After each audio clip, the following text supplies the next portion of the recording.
दुनिया देख चुकी है कि पीएम मोदी विपरीत परिस्थितियों में जो एक्शन लेते हैं वो एक कामयाब मिसाल बन जाती है। और ये बात कोई हवाई नहीं है। बीते 10 सालों में भारत की आर्थिक विकास दर जहां औसतन 6 से 7% की रही, वहीं अमेरिका का अगर ट्रैक रिकॉर्ड देखिएगा इस 10 साल में तो 2 से 3% का रहा है। इतना ही नहीं, कोविड काल में पीएम मोदी ने दुनिया को दिखाया कि भारत सिर्फ अपनी ही नहीं पूरे विश्व की चिंता करता है। भीषण महामारी के दौर में वैक्सीन मैत्री वाला सूत्र पीएम मोदी का मानवीय सूत्र था, जो उनके वन अर्थ वन फैमिली वाले मंत्र को सिद्ध करता था।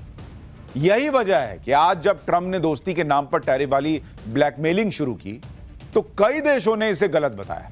एक्सपर्ट तो यहां तक कह रहे हैं भाई कि ट्रंप ये नहीं समझ पा रहे कि मोदी के नए भारत का साथ जिस भी देश को मिला है उसको फायदा ही हुआ है। जैसे ब्रिटेन को समझ में आ रहा है, जुलाई में ही भारत के साथ उसने अब तक की सबसे बड़ी ट्रेड डील करके इस बात पर मुहर भी लगा दी कि एक्सपर्ट सही कह रहे हैं। दरअसल ट्रंप की आंखों पर अमेरिका फर्स्ट की बजाय अपने एम्बिशन फर्स्ट की पट्टी बन गई। वो उन अमेरिकी राष्ट्रपतियों की लिस्ट में शामिल होने के लिए एकदम बेकरार हो गए हैं जिन्हें नोबेल सम्मान मिला हुआ है। तो क्या नोबेल पुरस्कार पाने की सनक ने ट्रंप को अमेरिकी हितों को भी अनदेखा करने के लिए बाध्य कर दिया है? जिस तरह से ट्रंप उतावले दिखते हैं और शांति का रट्टा मारते हैं, आतंकवाद प्रायोजित करने वाले पाकिस्तान से गलभैया कर लेते हैं, वो तो कम से कम यही इशारा करता है। अगर इतिहास देखें तो अमेरिका के 4 राष्ट्रपतियों को अब तक नोबेल सम्मान से सम्मानित किया जा चुका है। इसमें थियोडोर रूजवेल्ट को 1906 में नोबेल पुरस्कार मिला, वुडरो विल्सन को 1919 में, जिमी कार्टर को 2002 में और 2009 में बराक ओबामा को नोबेल सम्मान से सम्मानित किया गया। भारत अमेरिका संबंधों में दोस्ती वाले टर्निंग पॉइंट की शुरुआत हुई थी साल 2000 में, जब अमेरिका के तत्कालीन राष्ट्रपति बिल क्लिंटन की ऐतिहासिक भारत यात्रा ने दोनों देशों के रिश्तों में नई गर्माहट ला दी थी। इसके बाद 2005 में भारत अमेरिका असैन्य परमाणु समझौता हुआ, जिसने दोनों देशों के रिश्तों को रणनीतिक साझेदारी में बदल दिया। इसी दौरान दोनों देशों के बीच रक्षा, तकनीक और व्यापार में अभूतपूर्व सहयोग शुरू हुआ था। लेकिन दोनों देशों के रिश्तों में ऐतिहासिक मोड़ आया साल 2015 में, जब अमेरिकी राष्ट्रपति बराक ओबामा भारत के गणतंत्र दिवस के मुख्य अतिथि बने। ओबामा ने तब भारत को अमेरिका का 21वीं सदी का मजबूत साझेदार बताया था। सरकार चाहे किसी भी पार्टी की रही हो, उसने इंडो पैसिफिक में भारत को एक मजबूत एलाई के तौर पर देखा। अगर देखें तो ट्रंप भी अपने पहले कार्यकाल में पाकिस्तान और उसकी आतंकी नीति को लेकर अलग राय रखते थे। आज वो उसी पाकिस्तान के साथ खड़े हैं। आज की हकीकत यह है कि 20 साल यानी करीब 2 दशकों से एक शानदार, भरोसेमंद और नेचुरल पार्टनर के तौर पर चले भारत और अमेरिका को ट्रंप नीति ने पटरी से उतार दिया है। हाल ये है कि भारत पर अपने टैरिफ वॉर को जस्टिफाई करने वाले ट्रंप को खुद अमेरिकी एक्सपर्ट सोशल मीडिया पर आईना दिखा रहे हैं। अमेरिकियों की ऐसी दलीलों के बावजूद ट्रंप अलग ही लेवल पर हैं, लेकिन ट्रंप गलत फहमी में है, क्योंकि उनके सामने जो देश खड़ा है और जो किरदार खड़ा है, उसे मुश्किल दौर से निकलना और आगे बढ़ना आता है। आज भारत दुनिया की फास्टेस्ट ग्रोइंग मेजर इकोनॉमी है। हम बहुत जल्द दुनिया की तीसरी सबसे बड़ी इकोनॉमी बनने वाले हैं।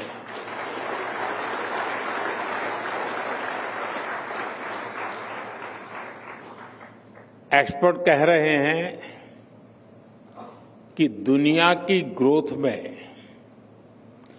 भारत का कंट्रीब्यूशन बहुत जल्द करीब 20% होने जा रहा है। ट्रंप की नीति भले ही गहरे कंफ्यूजन वाली हो, लेकिन मोदी का विजन स्पष्ट है। रक्षा और राष्ट्र की संपन्नता मोदी की प्रायोरिटी लिस्ट में सबसे टॉप पर है।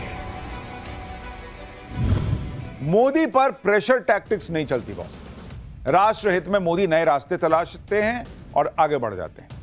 चीन के साथ भी एक रास्ता खुला है और यह रास्ता कितना लंबा है, कितना भरोसेमंद है, बात इसकी नहीं है सिर्फ, बल्कि बात उस सकारात्मक सोच और संकेत की है जो पीएम मोदी दे रहे हैं। भारत अपने तय लक्ष्यों को हासिल करने के लिए किसी का पिछलग्गू नहीं बन सकता। 2014 के पहले और अब के भारत में यही बड़ा अंतर है। 2014 में पीएम मोदी ने जब देश की सत्ता संभाली तब उन्होंने एक मौका चीन को तब भी दिया था और अमेरिका से भारत के संबंधों को भी परस्पर सहयोग और भरोसे की दिशा दी। मोदी नए विकल्प खोजने और खोलने में यकीन करते हैं, यही सकारात्मक पक्ष है। नए संबंधों के लिए वो पुराने संबंधों को कमजोर नहीं पड़ने देते। रूस के साथ संबंधों की कीमत भारत ने ट्रंप के टैरिफ वॉर को झेलकर चुकाई, लेकिन मोदी झुके नहीं। दुनिया ये देख रही है और सच ये है कि मोदी का यही रुख उन पर दुनिया के भरोसे को कई गुना बढ़ा देता है। यही वजह है कि ट्रंप के टैरिफ वॉर पर अब अमेरिकी एक्सपर्ट ट्रंप को ही कोस रहे हैं। ट्रंप से मुलाकात के दौरान यूक्रेनी प्रेसिडेंट जेलेंस्की ने ट्रंप को थैंक्स कहने की झड़ी लगा दी। आत्मश्लाघा के अतिरिक्त शिकार ट्रंप के अहंकार के लिए ऐसी खुशामद ऑक्सीजन की तरह है। पाकिस्तानी जनरल मुनीर भी जब ट्रंप से मिलने अमेरिका पहुंचा था तो उसने ट्रंप की नोबल वाली नस दबाकर घुट्टी पिलाई। कुछ अमेरिकी एक्सपर्ट मजाक में कहते हैं कि ट्रंप अब नोबल वाली घुट्टी के आदी हो चुके हैं। रही बात मोदी की, तो बीते 10 वर्षों में उन्होंने दोस्त बनाए हैं। उन्हें एक दो दोस्तों के धोखे से बहुत ज्यादा फर्क पड़ने वाला नहीं। ये ट्रंप की फितरत, वरना हमने तो दोस्ती निभाई। मोदी के भारत के लिए अवसरों की कमी नहीं, लेकिन चिंता तो ट्रंप की बढ़ने वाली है। ट्रंप टैरिफ ने एक बड़े वैश्विक संगठन ब्रिक्स को एकजुट कर दिया है। ब्रिक्स देशों में दुनिया की करीब 45% आबादी रहती है। इस संगठन में रूस, भारत, चीन जैसे दुनिया के ताकतवर देश हैं। कोलंबिया यूनिवर्सिटी के अर्थशास्त्री और पूर्व संयुक्त राष्ट्र सलाहकार जेफरी सैक्स तो भारत पर ट्रंप के रुख पर ज्यादा कठोर शब्दों का इस्तेमाल करते उनके फैसलों को मूर्खतापूर्ण बता देते हैं। वो कहते हैं अमेरिकी राष्ट्रपति ने अपने हालिया फैसलों के चलते भारत का भरोसा तोड़ा है। वो आगे कहते हैं कि इसका परिणाम रणनीतिक और दीर्घकालिक है। अब भले ही यूएस प्रेसिडेंट टैरिफ को हटाने का फैसला क्यों न करने, लेकिन भारतीयों ने एक सबक सीखा है कि आप अमेरिका पर भरोसा नहीं कर सकते। ट्रंप का दावा है कि वो अमेरिका को ग्रेट बनाने जा रहे हैं। वो दावा करते फिर रहे हैं कि देखिएगा कि टैरिफ वाली तिकड़म कैसे दुनिया के देशों को अमेरिका के सामने झुकने पर मजबूर कर देगी और अमेरिकी खजाना देखते ही देखते भर जाएगा। लेकिन ऐसा हो रहा है क्या? अमेरिका पर करीब $37 ट्रिलियन का कर्जा है।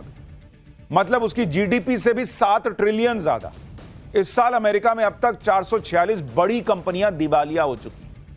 आप देखिए कि यह 2020 में कोरोना काल के आंकड़े से 12% ज्यादा है। और बात सिर्फ आर्थिक मुद्दे की नहीं है, ट्रंप की डिप्लोमेसी भी अपनी विश्वसनीयता खो चुकी है। ट्रंप भारत के दुश्मन के कंधे पर हाथ रखकर बहुत आत्ममुग्ध हो जा रहे हैं। क्या बहुत बढ़िया काम करते हैं, नोबेल पाने के सपने देख सकते हैं। लेकिन भारत जब अपने पारंपरिक और पुराने मित्र के साथ मुश्किल दौर में खड़ा होता है तो ट्रंप को यह बात खटक जाती है। रही बात पीएम मोदी की, तो वो ट्रंप की परवाह नहीं करते। इसके संकेत उन्होंने कई मंच से दे दिए। वो पहले भी ये बात कह चुके हैं कि नया भारत अपनी नीति पर चलेगा, अपनी शर्तों पर चलेगा और अपने हितों को सबसे ऊपर रखकर चलेगा, फिर चाहे सामने कोई भी हो। और यही स्टैंड नरेंद्र मोदी का आज भी है। अमेरिका पर अविश्वास की ये ध्वनि भारत में सुनाई पड़ भी रही है, जो अब एक बड़े संकल्प और उसकी दृढ़ता में दिखती भी है। हमारे लिए अपने किसानों का हित सर्वोच्च प्राथमिकता है।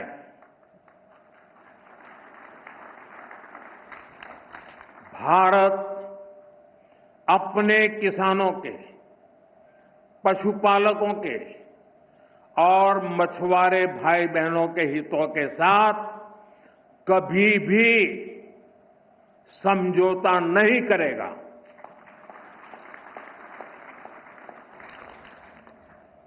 और मैं जानता हूं व्यक्तिगत रूप से मुझे बहुत बड़ी कीमत चुकानी पड़ेगी, लेकिन मैं इसके लिए तैयार हूं। I see the road ahead as, we are two big countries. We need to have conversations. We are, as I said, the lines are not cut. People are talking to each other. परस्पर संवाद पर मोदी का focus रहा है। Global शांति के लिए भी PM Modi संवाद को ही बेहतर रास्ता मानते रहे हैं। यही वजह है कि अलास्का में पुतिन की ट्रंप से मुलाकात के बाद जब प्रेसिडेंट पुतिन ने पीएम मोदी को फोन कर इस बैठक के बारे में जानकारी दी तो उन्होंने संवाद को शांति की दिशा में एक सकारात्मक कदम बताया था। मोदी का सूत्र एक है कि वो रास्ते बंद नहीं करते, वो नए रास्ते खोलते हैं। ट्रंप टैरिफ के माहौल से चिढ़े अमेरिका और अमेरिकियों की चिंता एक भरोसेमंद दोस्त के नए रास्ते पर दूर निकल जाने को लेकर है। Bureau report, times now, Navbharat. PM Modi का सबसे बड़ा प्लस पॉइंट है उनका विजन। दुनिया के कई देशों के राष्ट्राध्यक्ष मोदी को द बॉस तक कह चुके हैं। उन्होंने देखा है कि बीते 11 सालों में प्रधानमंत्री नरेंद्र मोदी की लीडरशिप और उनके विजन ने भारत को कहां से कहां पहुंचाया। कोई भी आप सेक्टर देख लीजिए, सैन्य देख लीजिए, इकोनॉमी, टेक्नोलॉजी, स्पेस, हर क्षेत्र को लेकर मोदी का विजन भारत को सर्वश्रेष्ठ बनाने का विजन रहा। पिछले दिनों अंतरिक्ष यात्री शुभांशु शुक्ला अपना मिशन पूरा करके जब भारत वापस आए तो पीएम मोदी उनसे भी मिले। पीएम मोदी ने